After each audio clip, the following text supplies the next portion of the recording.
नमस्कार जय जगन्नाथ। कौन सतरे सुभाष बोस एवं भी जीवित अच्छा मो मत मुझे कहि ताले बोस एवं भी जीवित अच्छा कारण आज पर्यंत ना भारत सरकार ना कौन विदेशी राष्ट्र आज पर्यंत Subhash Bose death certificate issue करना। तो से क्रम जब देखा जे आज पर्यंत समग्र विश्व में सुभाष बोस नेताजी जन्मदिन ही उत्सव पालन करा आज पर्यंत तांकर कौन डेथ एनिवर्सरी पालन करा जाउना। तो से दृष्टि जदि देखा ताहले बोस आज भी जीवित अच्छा। तो वास्तव में सुभाष बोस मृत्यु नहीं अनेक कल्पना जल्पना प्रकाश पाई। सुभाष बोस शेष जीवन रहस्यमय जीवन में अनेक प्रकार कथगोपन शुणा मिलूँ।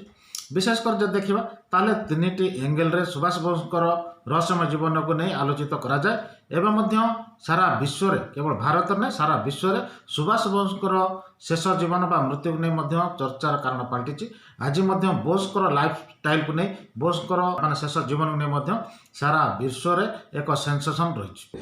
सुभाष बोस की मरने खबर तो लोगों ने रोना पीटना शुरू कर दिया। पंडित जी भी रोए थे, गांधी जी ने भी झंडा नीचे कर दिया, उसकी फैमिली ने रोना शुरू कर दिया। लोगों के पास में टाइम ही था, सब मर गए होंगे, खबर आ रही है नेताजी की डेथ होगी, जापान ने अनाउंस कर दिया, खबर में छप रहा, किसी को डिस्प्यूट करने का पॉइंट नहीं था।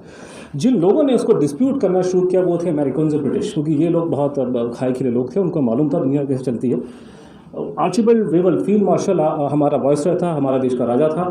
वास्तव में जब आम देखा जो सुभाष बोस मृत्यु नहीं जो स्टोरी सब शुणा जाऊँ गत 70 वर्ष है से दृष्टि जो देखा जे प्रथम जो कहगला जे 1945 मसीह अगस्ट मसरे सी जो ताइवान प्लेन क्रैश देहांत घटला मृत्यु घटला जहाँ कहुच्छे बर्तमान विभिन्न गवेषणा विभिन्न अनुष्ठान तरफ जो सब तथ्य रखा जाउछि ताहा मोटामोटी भूल मुना कहुच्छे।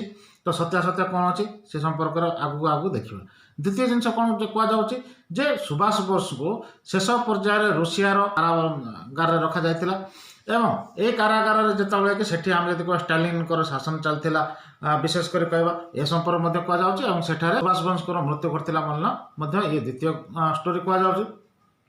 बर्तमान लाटेस्ट स्टोरी तृतीय स्टोरी जोटा हूँ जे उत्तर प्रदेश फरीदाबाद रे 1985 पर्यंत गुमनामी बाबा बोलिकिना जहाँ कहुला सी ही वास्तव में सुभाष बोस थे एवं शेष पर्यायर कौन घटला से संपर्क एपर्यंत अंधकार रखा जाइए।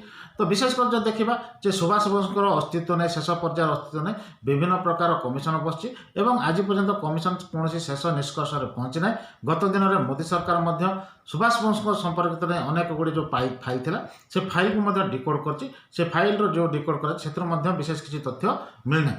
आज सुभाष बोस जीवन शैली को नहीं सुभाष बोस शेष पर्याय को नहीं अनेक रहस्य अनेक तथ्य जोड़ा कि लोक सामना आसीपारे ना। तो या पचर अनेक कारण थाईपे से विषय में कहि किंतु मो मत जब कहि स्टिल 1985 पर्यंत सुभाष बोस बंची थे ए संपर्क में मुझे आगू आपण को अनेक अनेक तथ्य रखी।